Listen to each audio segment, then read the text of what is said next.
नमस्कार मित्रांनो, आज आपण आलेलो आहे तांदुळनेरमध्ये. तांदुळनेर हे राहुरी तालुक्यातील एक प्रसिद्ध गाव आहे.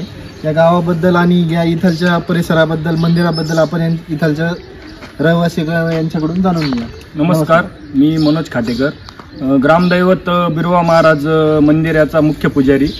तर या तांदुळनेर गावाची जी परंपरा आहे ती ग्रामदैवत बिरोबा महाराज यांच्यामुळे सर्व या परिसरामध्ये खूप शांततामय वातावरण व खूप चांगल्या दृष्टीने या गावाकडे पाहण्याचा दृष्टिकोन बाकीच्या लोकांचा असतो.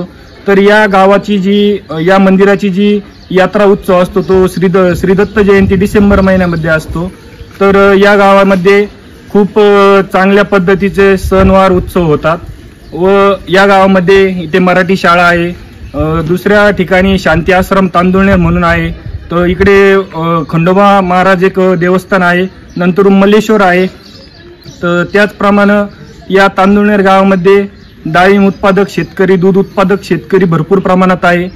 तर या गावामध्ये खूप जास्त प्रमाणात, तर अशी म्हणावं अशी लोकसंख्या नाही या गावची, पण विकासाच्या दृष्टीने खूप चांगल्या पद्धतीचं या गावाचं वातावरण आहे. तर हे जे आपल्या पाठीमागे हे जे मंदिर दिसतंय बिरोबा महाराज, तर हे जे मंदिर आहे हे खूप आमच्या पिढ्यानपिढ्या चालत आलं, हे मला पण माहिती नाही, पण खूप काही वर्ष झाली आहे.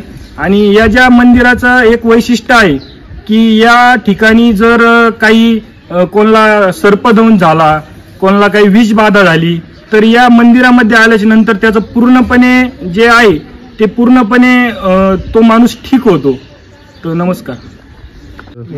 तांदुळनेरमध्ये येण्याचा मार्ग कोणता आहे? तांबेरवरून किंवा लोणीवरून? नाही, तांदुळनेरमध्ये येण्याचा मार्ग हा तांबेरवरून आहे.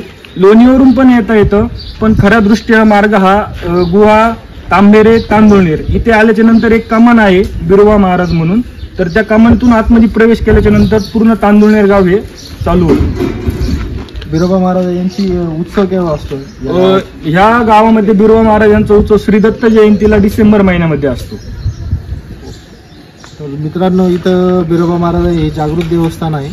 कोणाला सर्पदंश वगैरे झाला तर नक्की या तांदुळनेरमधील बिरोबा महाराज मंदिरामध्ये येऊन ते त्यांचा उपचार करू शकतात. धन्यवाद.